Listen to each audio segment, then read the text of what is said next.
kupenda mtu ukiwa broke utalia.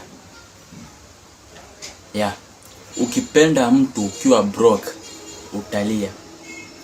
Na sio kwa sababu hujui kupenda vizuri, sio kwa sababu wewe si wa maana, lakini ni kwa sababu dunia iko na ukweli mmoja mgumu sana. Ukweli ambao mapenzi ni matamu. It's very true. Mapenzi huwa ni matamu, lakini pesa ndio huzilinda mapenzi. Sio kama tunaelewana? Mapenzi huwa ni matamu, lakini pesa ndio huzilinda mapenzi. Kama umewahi kupenda mtu ukiwa huna kitu mfukoni, unanielewa? Kama umewahi kupenda mtu ukiwa huna kitu mfukoni, kaa hapa. Kwa sababu hii video si ya kila mtu. Ni ya wale tu ambao waliwahi kupenda kwa moyo wao wote, kisha wakaenda kuvunjika. Watu wanapenda kusema upendo ni kila kitu. Watu wanapenda kusema pesa sio shida. Wengine wao wanapenda kusema tutapambana pamoja.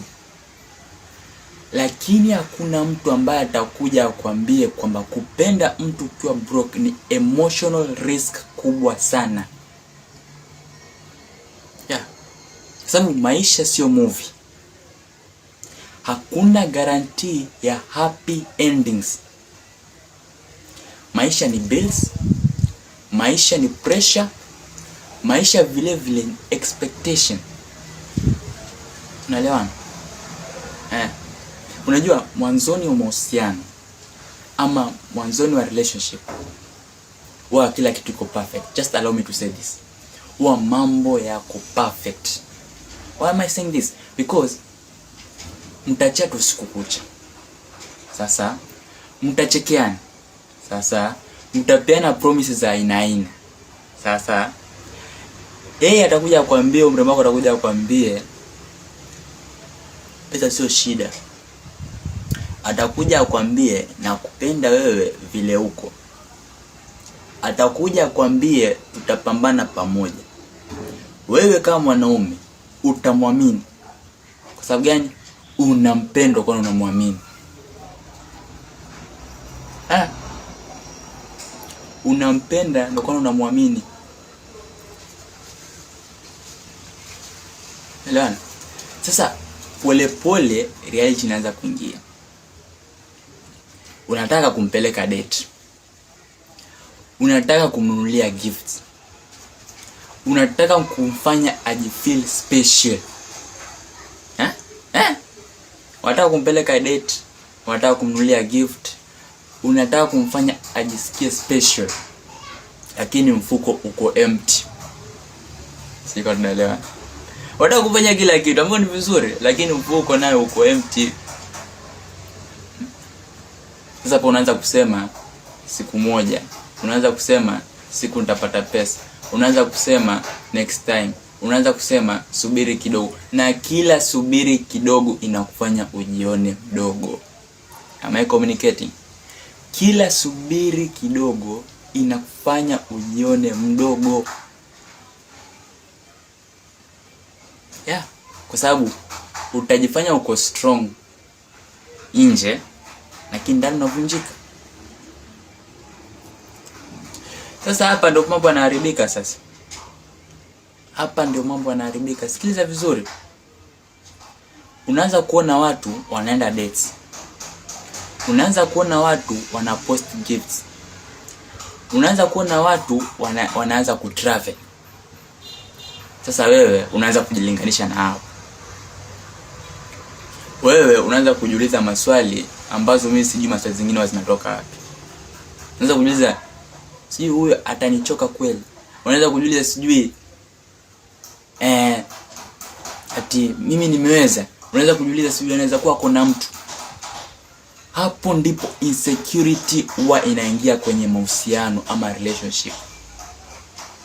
Insecurity ikiingia katika mahusiano ama relationship huwa haikuji kujenga, huwa inakuja kubomoa. Hiyo tunaelewana? huwa inakuja kubomoka, kwa sababu utaanza ku overthink, utaanza kureact vibaya, utaanza kupoteza peace ambayo ulikuwa uko nayo. Kama tunanyelewa. Hiyo ni insecurity na ni mbaya. The moment unajipata unajiuliza maswali ambayo mimi nimetangulia kusema. Hiyo ni insecurity, na ikiingia hapo my friend, yani wewe jua tayari mahusiano inaanza mnasema inaanza kuingia doa. Ndio hiyo sasa inaanza kuingia doa sasa. Sasa siku zinaenda, replies zinachelewa, calls zinapungua, attention pia inapungua. Na wewe kama unajua kabisa hapa mambo yako sawa, kwa sababu hakuna vile unaona replies zinachelewa, unaona calls zinapungua, attention inapungua, afu unajua mambo yako sawa. Wewe tunajua mambo yako sawa, lakini tunaogopa kumuuliza kwa sababu tunajua ukweli unaweza kutuumiza.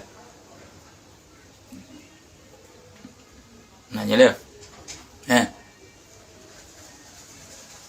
Watu tunaogopa pekee. Sasa hiyo uoga wako ama hiyo uoga yetu, ndio inatufanya sasa siku moja mrembo wako anakuja na kuambia nataka kujipata. Anakuja na kuambia nataka kupata break. Yaani kuna ile maneno ambayo unajua tayari akikwambia tayari kila kitu imeisha my friend. Mmoja anakuambia nataka kujipata, anakuambia nataka kupata break. Unajua tayari hapa done.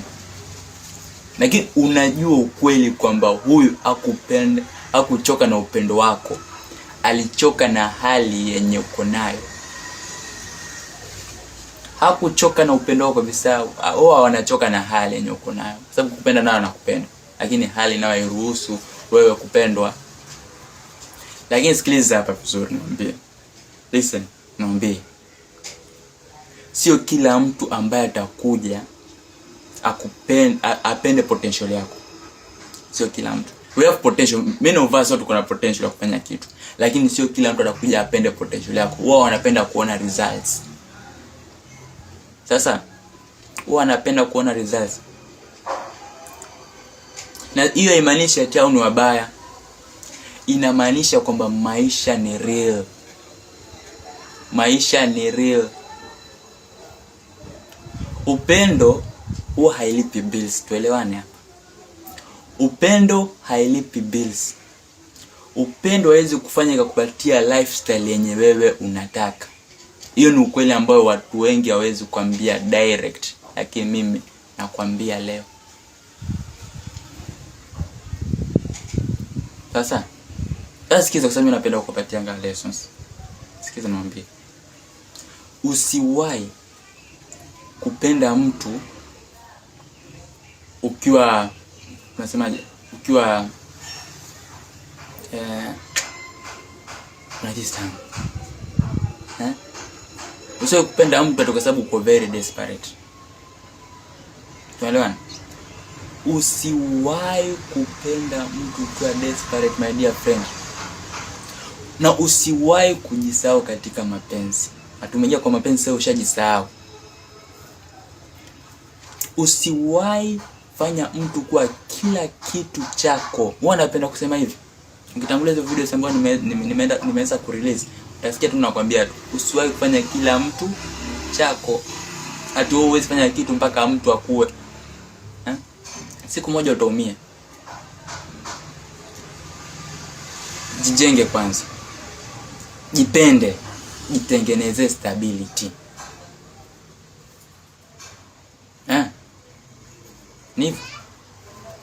Jijenge kwanza, jipende, jitengeneze stability.